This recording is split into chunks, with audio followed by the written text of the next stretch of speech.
Bismillahirrahmanirrahim. Assalamualaikum warahmatullahi wabarakatuh. Alhamdulillahirrabbilalamin. Wassalatu wassalamu ala asyrafil anbiya wal mursalin Sayyidina Muhammadin wa ala alihi wa sahbihi ajma'in, amma ba'du. Sahabat beriman yang dirahmati Allah, syukur alhamdulillah kita bertemu lagi di channel ini. Pada kesempatan yang berbahagia ini, mari sejenak kita luangkan waktu kita untuk bersama-sama menyimak tausiah yang sangat luar biasa dari guru kita. Tentunya banyak sekali ilmu, hikmah, dan manfaat yang bisa dijadikan pelajaran dalam kehidupan kita sehari-hari. Penasaran siapa beliau? Mari kita simak bersama. Selamat mendengarkan. Kau ambil itu makan gizi gratis.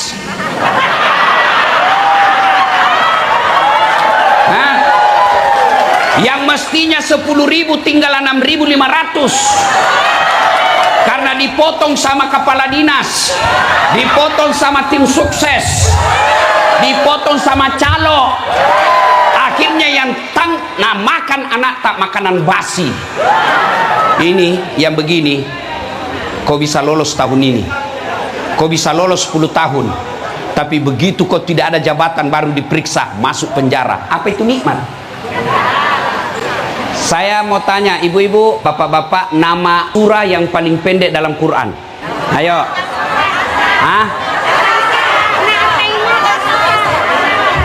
Apa nama surahnya? Oh, macam mana paling tahu ya, Masya Allah. Bujur banar. Inna a'tainakal kautsar.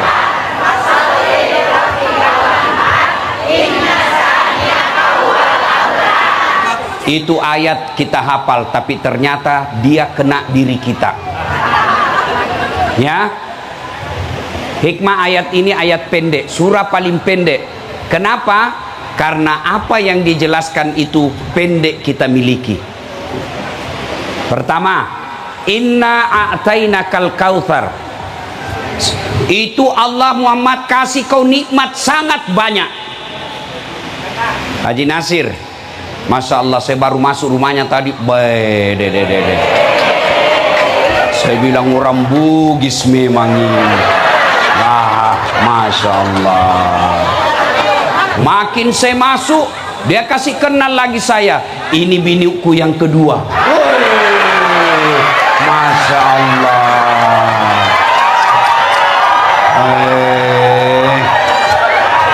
Banyak duitnya, banyak juga bininya. Masya Allah.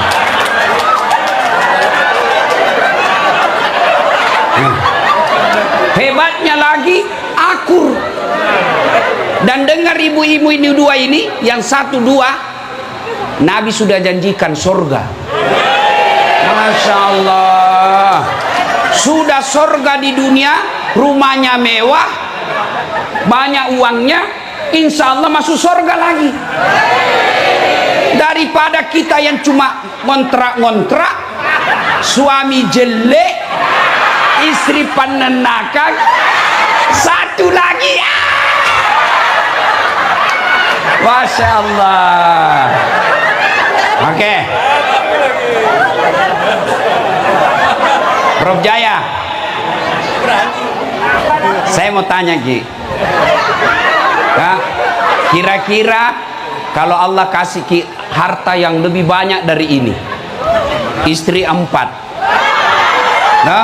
istri 4, umpama, jantung mah kitaku sekali Prof.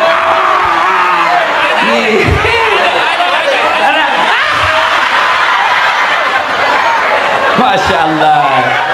Jadi umpama, oke, jami paling 4, rezeki banyak, tapi Allah langsung kasih ki stroke, lumpuh, bisu, tuli. Mau ki kira-kira Prof?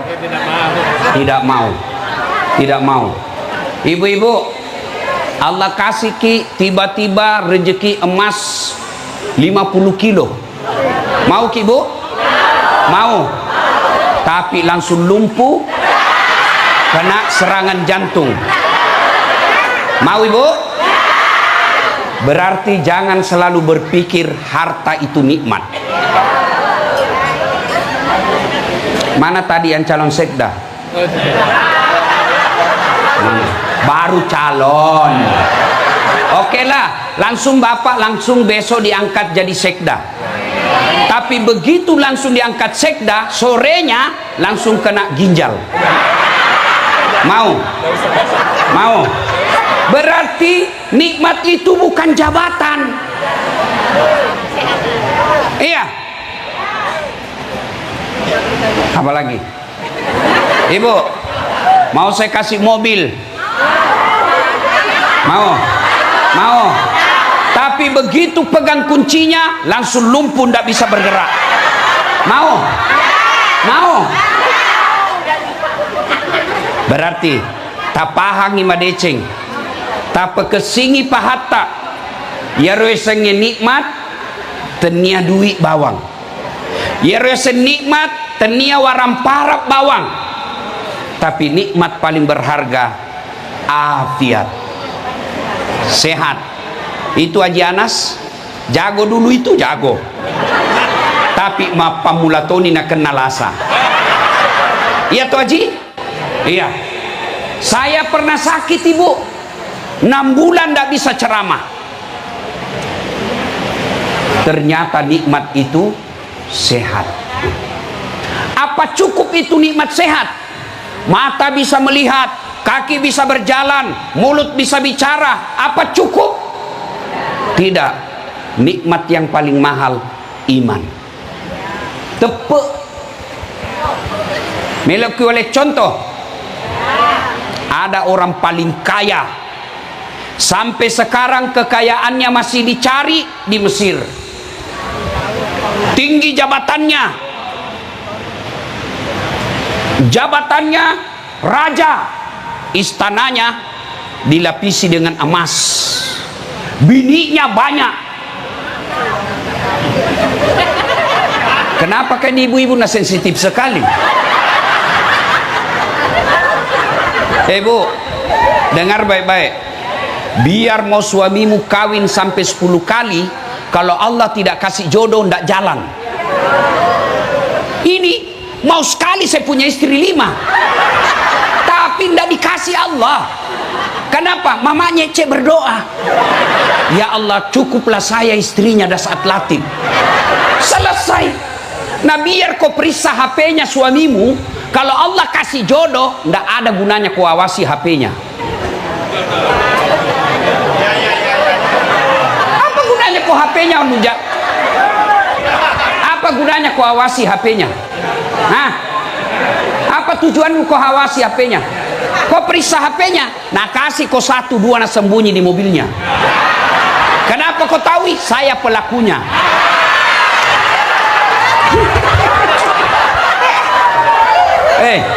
Ibu, dia kaya, raja, terkenal, cakep, tapi dia gak tepuk nah, tidak ada imannya. Maka Allah hinakan, dialah Fir'aun. Maka pejabat, wali kota, wakil wali kota, bupati, wakil bupati, gubernur,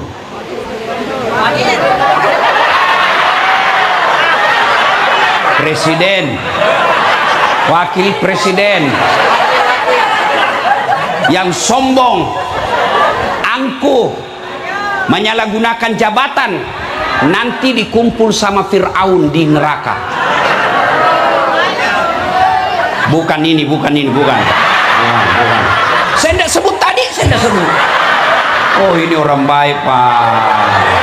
Meskipun beliau bukan Bugis, tapi dihadiri acara. Daripada pejabat Bugis tidak datang sama kita. Ya toh?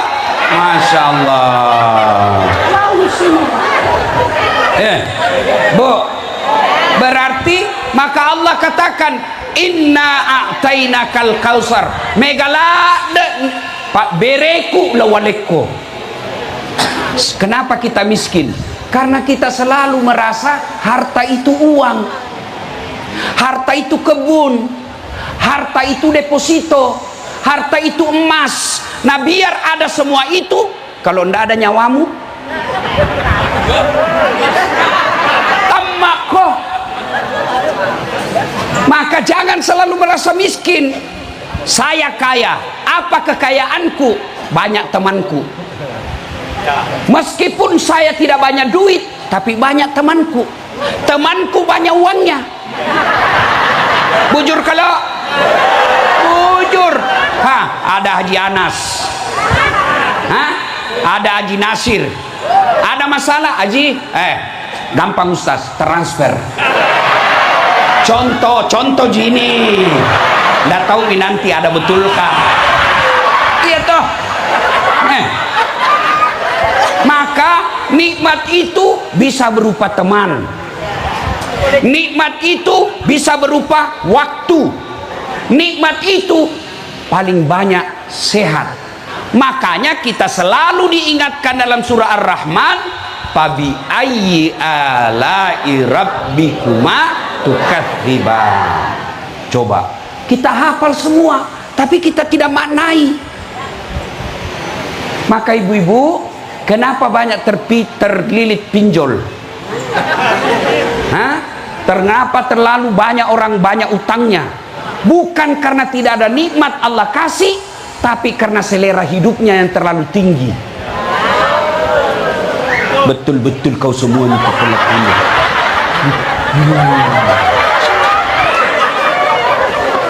Apa maksudnya ibu? Apa maksudnya? Bu, maksudnya kalau Adam itu jilbab 10, syukuri. Ada lemari tak 2, jangkit lagi mau tambah. Biasa banyak ibu-ibu, Ustaz, banyak sekali utangku. Berapa lemari tak? Apa hubungannya Ustaz? Jual itu karena biar tidak ada lemarimu bisa jago hidup. Ustaz, banyak sekali utangku. Berapa motormu? Semua anakmu punya motor? Iya, jual nih, bisa jalan. Yang penting tidak ada utangmu. Paham? Cukup itu? Oke, selesai mi. Ya. Oke. Sudah paham makna ayat pertama? Inna a'taina. Ayat kedua, fasalli li rabbika.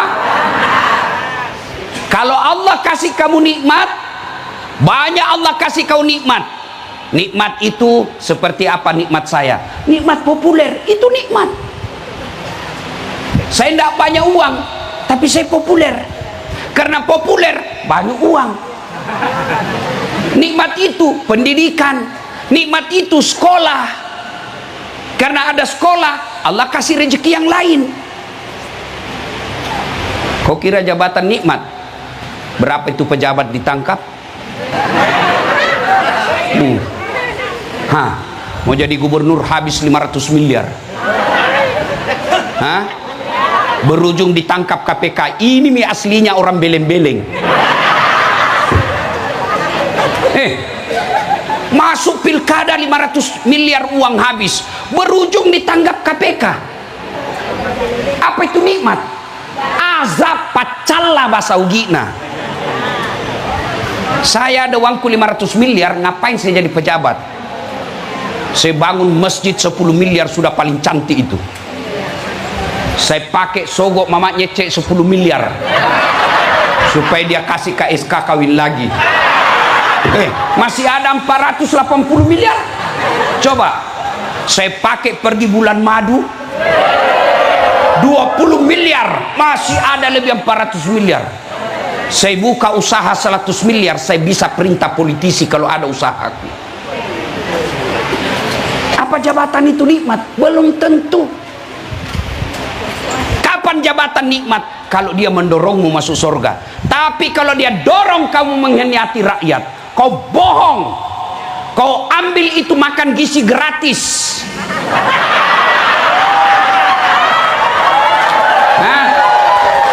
Yang mestinya 10.000 tinggal 6.500 karena dipotong sama kepala dinas, dipotong sama tim sukses, dipotong sama calo.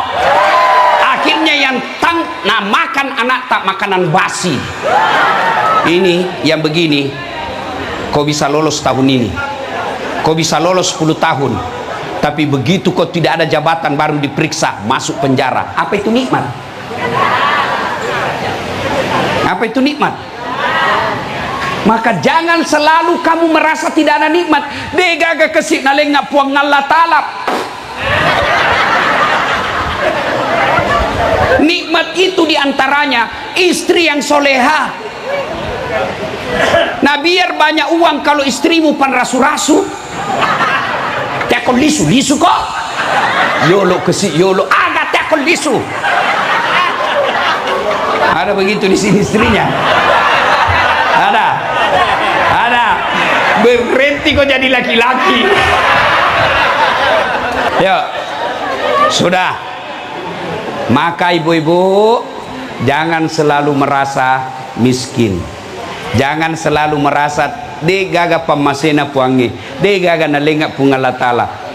Megala de naleki pungala tala. Itulah ayat sehingga dikatakan kamu tidak bisa menghitung nikmat yang saya kasih kau. Maka kata Allah, setelah saya kasih kau begitu banyak nikmat, syarat yang ayat yang kedua, inna a'tainakal kautsar fasalli li rabbika wanhar, maka dirikanlah sholat. Kalau kau bersyukur, sholat. Kenapa Allah tidak katakan maka berpuasalah, maka berhajilah? Kenapa Allah tidak katakan kalau kau bersyukur haji kau, kalau kau bersyukur puasa kau, tapi dikatakan sholat kau? Kenapa sholat? Karena puncak pengkhianatan kepada Allah adalah melalaikan sholat. Kan orang sombong itu yang tidak bersyukur. Ya, takabboro nasangogi tode namelok syukuru. Takabboro nama sana, sombong namanya. Ibu-ibu, apa itu sombong? Hah? Pakai barang mahal? Belum tentu. Kalau istri pertama dan istri keduanya Haji Nasir pakai emas, sombong? Belum, karena memang ada emasnya. Hah? Pak Haji Nasir pakai berlian, sombong? Belum tentu. Dan lek na tahu kapan dia sombong? Kalau naremehkan orang lain, itu baru sombong. Nah, saya kasih lagi contoh. Orang yang tidak sholat itulah puncaknya orang yang paling sombong di hadapan Allah. Kasih contoh nah. Saya bercanda sama Pak Wagub. Ya. Saya dorong pantatnya masih senyum. Ya toh? Saya dorong perutnya masih ketawa. Tapi coba bedek dorong kepalana. Mana ajudannya ini? Dorong bedek kepalana gubernur. Dorong bedek. Nah, kenapa? Alena beliau ada sama kepala. Yang mulia itu ada sama kepala. Sebaliknya, anggota tubuh paling hina kaki. Ya kan? Kaki. Pak Gubernur kasih saya honor, tapi pakai kaki 100 juta dasat. Orang Bugis kok kasih begitu. Nah bilang namo de gaga duiku aja umpakatuna ka lau gajak kok. Iya toh? Kenapa? Kehinaan ada pada sama kaki. Iya toh? Maka ketika kau sujud di hadapan Allah, kepalamu yang paling mulia, alena beliau yang paling mulia, hinakan seperti telapak kakimu, karena kau ketemu dengan Allah yang maha kuasa, yang jadikan kamu sujud kau. Sayang, saya melihat lebih banyak orang kaya yang diberi nikmat berlebih oleh Allah, dia juga lah yang tidak sholat. Tapi kalau orang kaya tidak sholat, Pak, orang masih bilang, iya tahu wah, makesi bulana, makesi ngotona, dua benena, mega tokona, namotode nama sampajat tapi linona tahu na runtuk nih. Iya toh? Ikotona la cundeke. Deto gaga jamamu, mak kontra tomo, mega topa inremu, majak topa tapamu, si ditomi benemu, depan masam pajak gue. Ya, ya, masya Allah. Bu, Pak, enaknya itu di kalau suruh rumah bawa mewah, istri 2, akur lagi, masya Allah. Itu pamasi ya Pak, tidak semua orang bisa, tapi ada lebih jago lagi dari Haji Nasir, itu Pak Idris.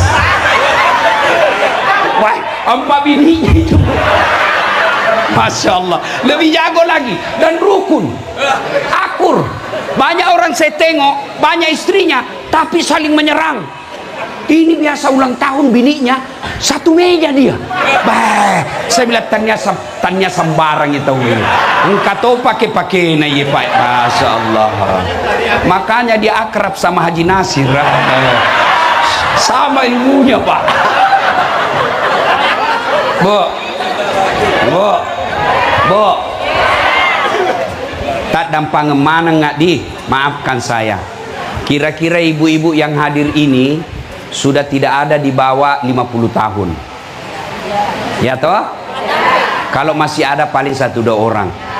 50 tahun ke atas, saya tidak terlalu yakin masih nak kasih ke Tuhan 2 kali lipatnya itu murtad. Paling lama 20 tahun lagi nak kasih ki. Ya toh? Ya. Nah semua ini ditinggal, harta ditinggal, istri ditinggal, suami ditinggal. Kalau masuk maki kubur Bu, maka sholatlah yang menolong. Maka saya heran kalau ada orang sudah tua masih juga tidak sholat. Agapi mutajang, nama bau tanah nojek tuh, sudah muka-muka sakaratil maut masih juga tidak sholat. Itulah yang disebut kaswatul qalbi, maka doati, keras hati. Maka ketika Allah kasih kamu nikmat jabatan, nikmat harta, nikmat populer, nikmat ilmu, nikmat teman, maka Allah tidak melarangmu menikmati itu. Allah cuma minta syukuri. Cara syukuri, perbaiki sholatmu. Yang kedua, berkurbanlah. Maka robako, dalam ayat ini bukan sekedar tafsir potong binatang, tapi saya meluaskannya, bersedekahlah.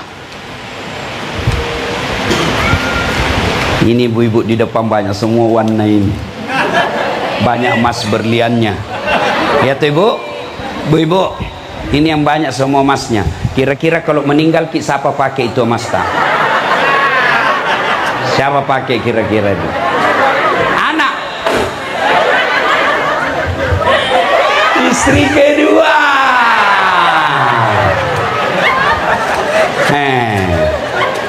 Nak tarik itu nak cincin tak? Cincin kau itu. Tidak mau keluar Bu, nak kasih sabun. Sudah itu nak cabut lagi gelantak. Siap kilo ye berat ubadu. Mencaji ulawang. Tapi dah buka ji. Dah buka lagi kalung. Ini dulu waktu kita pergi Dubai. Terakhir gigi palsu juga dah buka. Ya toh Ibu? Nah simpan di lemari. 3 bulan kemudian ketemu janda.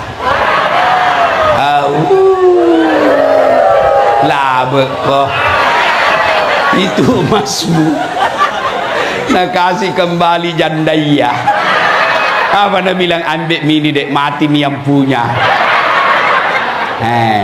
Maka Ibu, Allah tidak larang kita pakai emas, Allah tidak larang kita pakai berlian. Allah cuma minta ingat tongko sedekah. Ingat sedekah. Istrina Haji Nasir yang kaya-kaya, biasa ibu-ibu kaya itu selalu saya bilang, yang kaya itu jangan kau pakai yang asli, yang palsu mau saja kau pakai. Kenapa? biar palsu orang tidak percaya. Nah bilang, masa istrinya Haji Nasir pakai palsu, sembara toi ketemu akada asli ya roh. Nah, maka pakai saja yang palsu. Yang asli, bangunkan pesantren, bangunkan masjid, kasih anak yatim piatu. Itu namanya pandai. Kalian juga yang miskin, jangan mau pakai yang asli. Biar asli orang tidak percaya. Masya Allah, sangat luar biasa tausiah yang sudah disampaikan oleh guru kita. Sahabat beriman yang dimuliakan Allah, tetaplah di channel ini karena kajian ini belum selesai dan masih banyak lagi hal-hal menarik yang akan disampaikan oleh beliau. Tetaplah di channel ini dan mari kita lanjutkan kembali. Selamat mendengarkan. Ayah Nable koke gato simala yero palsunya roh. Maka pakai saja yang palsu, yang asli bawa ke pesantren. Iya toh, Bu, Pak, ada di sini sakit lama tidak sembuh-sembuh. Coba ki sedekah. Saya kasih ki contoh kasusku. Kasus saya yang terakhir. Pulang saya Timika, Pripot ceramah. Tiba-tiba suara saya parau, susah keluar. Stres kan kalau penceramah hilang suaranya. Kalau kaki jimba salah, tidak masalah, kan bisa jadi ngomong. Begini saya bicara, saya ke dokter. Apa kata dokter? Saraf pita suaranya Ustadz rusak, tidak bisa mi baik. Stres saya. Saya bilang sama anggota tim saya, kau cari orang yang bisa dibantu.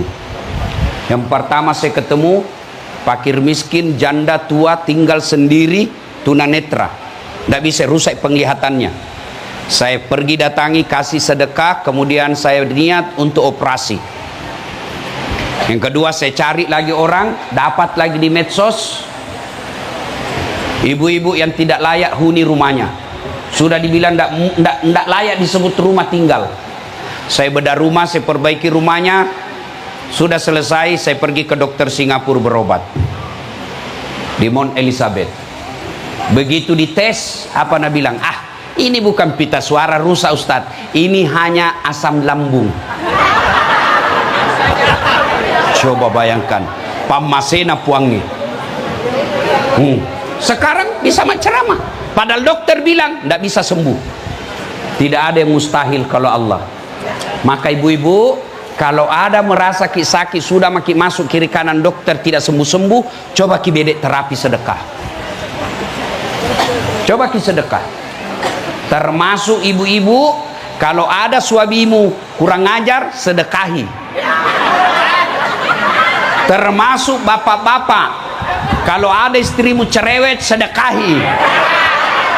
Bagaimana caranya? Kau bangun sholat hajat. Selesai sholat hajat berdoa, ya Allah, engkau yang sahat melindungi, memelihara. Ya Allah, pelihara suamiku, lindungi suamiku dari perempuan jahat. Saya niatkan ini 5 juta tolak bala, mudah-mudahan engkau pelihara suami saya. Bismillah, insya Allah. Yang jadi masalah kalau suaminya juga bangun sholat hajat. Ya Allah, capek sudah saya lihat istri saya, Allah. Ini ada uangku 5 juta ya Allah, saya sedekah tolak bala, mudah-mudahan 5 juta ini istriku ikhlas saya kawin lagi. Bingung malaikat, yang mana ini dikabulkan? Ibu ya, bersedekah. Nah, kalau dia dikasih nikmat oleh Allah, dia tidak sholat dan dia tidak mau bersyukur dengan berkurban dan bersedekah, maka apa ayat yang ketiga? Fasalli li rabbika wanhar. Wala ni pamaseku, kau lepas dari kasih sayangku. Uangmu banyak tapi penyakitmu kumpul. Rumahmu mewah tapi tidak bisa kau nikmati. Anakmu banyak tapi kurang ngajar. Duitmu banyak tapi penyakit bertumpuk. Bahkan bisa jadi kamu mati dalam kekafiran. Itu baru di dunia, apalagi kalau di akhirat. Maka agar kita termasuk orang-orang yang pandai bersyukur, nah panggil Ki Haji Nasir. datang ke pengajian seperti ini. Mudah-mudahan selesai dengar pengajian ada perbaikan, dan kita bermohon kepada Allah, mudah-mudahan ada ilmu dan bisa diamalkan dalam kehidupan sehari-hari. 1, 2, ini ada kuenya orang Bugis. Apa namanya nih? Apa namanya nih? Berongko. Ini kepanjangannya Baraku Mato Laudoko. Artinya saya bungkus diriku sendiri. Apa ini Bu? Terbuat dari apa ini bungkusnya? Apa? Daun. Apa isinya? Pisang. Itu maknanya orang Bugis. Apa yang ada di hatinya, itu yang diucapkan, itu yang dilakukan. Tarwada tarogau, bukan munafik. Apa itu munafik? Lengi ni pau, letoi na pigau, letoi na bicara. Itulah kita orang Bugis. Ada disebut bahasa hati, etok namanya, etok hati. Bahasa mulut, etek namanya, etek nadai. Bahasa pantat, etuk namanya, ya, etok, etek, etuk. Apa maknanya Ustaz? Engkau tahu etekna pada etokna atinna soroga tawamu. Engkau tahu etekna si salah etokna atinna etuk tawamu. Kamu tidak lebih mulia dari kentut. Saya berharap saudara-saudara KKSS jangan tinggalkan tarwada tarogau. Itu yang membuat kita orang Sulawesi dihormati di mana-mana, karena kita tarwada tarogau. Pak Wagub, mungkin Bapak tidak menyadari, dan kita juga orang Sulawesi kurang menyadari. Lihat rumah makannya orang Sulawesi, semua dapurnya di depan, coto di depan, konro di depan, palu basah di depan, sop saudara di depan, ikan bakar di depan, tidak ada di belakang. Artinya itu orang Bugis, dia sajikan kamu, dia tidak pakai rahasia. Apalagi itu orang Bugis. Lihat itu orang Bugis, di mana alat senjatanya? Sini. Apa namanya? Orang Makassar bilang badi, bukan keris. Keris itu orang Jawa. Orang Bugis bilang tepi. Ada juga bilang kawali. Orang Makassar bilang badi. Coba lihat struktur alat senjatanya orang Bugis Makassar, tidak bengkok, dia lurus. Itu artinya kata-katanya tidak bengkok-bengkok. Itulah sebabnya orang Bugis dalam tutur bahasa tidak mengenal pantun. Makanya salah-salah tadi berpantun.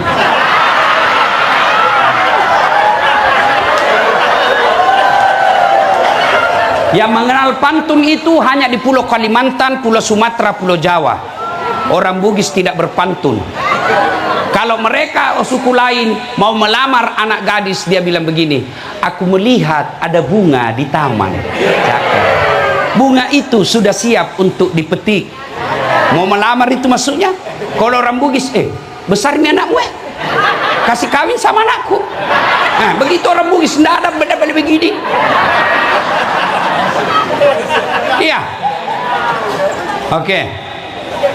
Lihat lagi orang Bugis. Di sini badiknya. Maknanya dia tidak ada sembunyi-sembunyi. Kalau ada orang bilang suku lain sumbu pendek, Bugis Makassar tidak pakai sumbu. Kalau dia tidak suka, tidak banyak bicara, langsung ditikam saja. Ya. Coba lihat, suruh masuk rumah orang Bugis, tabe tamaki. Artinya apa? Nggak ada rahasia. Nah, buka semua. Ya. Kemudian orang Bugis kalau suruh di mana rumahnya Prof Mas Jaya, kasar tidak, sportif. Ini namanya sportif. Telunjuk namanya ini. Pak Jello. Telunjuk dipakai menunjuk. Ibu heran. Memang saya mengajar mata kuliah komunikasi antar budaya. Saya pelajari yang begini. Tuh, orang Bugis meja makannya selalu ada isinya. Kalau dia datang bertamu orang, meskipun bukan jam makan, pandai yolo. Kalau dia malu tanya orang lapar atau tidak, nah tanya tuh, tetik siaga mau selai balik papan, tetik serah, berarti dia panah mandre. Tuh dia tanya tuh. Itulah orang Bugis. Maka muncullah filosofi orang Bugis pada idi, pada elo, sipatuo, sipatoko, mali, siparape, malilu, sipakainga, cedek tak cedek tak, mega ibagi-bagi. Itulah orang Bugis. Maka jangan heran di mana-mana kita datang pasti ketemu orang Bugis. Saya ke Sabah Sarawak, ini ada orang keke dari Kinabalu. Nah, saya kasih kenal dulu rombongan saya. Ini Ustadz Halim, Muhammad Halim, Abdul Halim. Ini muka Indonesia tapi orang Vietnam. Orang Vietnam ini Bu, Vietnam, bahasa Vietnam. Ya, saya ketemu di Madinah. Beliau ulama di Vietnam. Tugas beliau Pak Wagub mencop orang kalau mau bikin warung makan, dia mengeluarkan halal, sertifikasi halal. Nah, itu beliau. Ini Arifin Lukman, dari Keke, Das Atlatif. Ya kan? Nah, kemana-mana kita ketemu orang Bugis. Dan saya belum pernah mendapat sejarah atau berita orang Bugis diusir di suatu tempat. Tidak pernah. Kenapa? Karena orang Bugis kalau dia pergi merantau, dia berupaya dari awal, dari kecil, dari rendah, naik, sukses. Dan hebatnya kalau sukses, pasti dia dermawan. Degaga kalinga tosogi na ogi masekke. Gaga. Itulah sebabnya setiap pilkada di Kaltim, KKSS selalu dicari. Iya tuh Pak Wagub? Nah, kenapa? Karena kalau orang Bugis jadi tim sukses, dia tidak minta uang, bahkan dia jual mobilnya untuk kasih menang orang. Maka wajar Pak Wagub hadir di tempat ini sebagai apresiasi terhadap penghormatan suku Bugis. Tapi kalian orang Bugis, kalian perantau di tanah Kalimantan, hormati orang yang ada di sini. Hormati orang Dayak, muliakan orang Banjar, muliakan orang Kutai, karena mereka lapang dada menerima kalian sebagai orang perantau. Mewakili warga kerukunan Sulawesi Selatan di tempat ini, saya ingin mengucapkan terima kasih setinggi-tinggi penghormatan kepada seluruh saudara-saudara kami asli penduduk tempatan Kalimantan atas jiwa besar Bapak Ibu, saudara-saudara menerima saudara kami Bugis Makassar yang merantau dan cari nafkah di sini. Mudah-mudahan kelapangan dada dan hati Bapak Ibu menerima kami menjadi ladang amal untuk kebaikan dunia dan akhirat. Demikian usikum wa nafsi bitaqwallah fastabikul khairat. Assalamualaikum warahmatullahi wabarakatuh. Alhamdulillahirabbil alamin. Demikianlah tausiah penuh ilmu, hikmah dan manfaat yang sudah disampaikan oleh guru kita. Semoga tausiah yang sudah disampaikan oleh guru kita menjadi ilmu yang bermanfaat dalam kehidupan kita sehari-hari. Sahabat beriman yang dimuliakan Allah, terima kasih banyak sudah menyimak tausiah ini sampai selesai. Doa dan harapan saya, semoga sahabat semua selalu diberikan kesehatan, dimudahkan segala urusannya, dan dilancarkan rezekinya. Amin ya rabbal alamin. Demikian yang dapat saya bagikan, kurang lebihnya mohon maaf. Sampai bertemu lagi di kajian berikutnya. Wabillahi taufiq wal hidayah, waridha wal inayah. Wassalamualaikum warahmatullahi wabarakatuh. Setelah kita mendengarkan bersama kajian penuh ilmu, hikmah, dan manfaat dari guru kita, sekarang mari kita lanjutkan aktivitas kita masing-masing. Semoga tausiah yang beliau sampaikan kepada kita semua menjadi ilmu yang bermanfaat dalam kehidupan kita sehari-hari. Dan semoga kita semua bisa istiqomah dalam mengamalkannya. Amin ya rabbal alamin. Selamat beraktivitas dan sukses selalu. Sampai bertemu lagi di video berikutnya. Wassalamualaikum warahmatullahi wabarakatuh.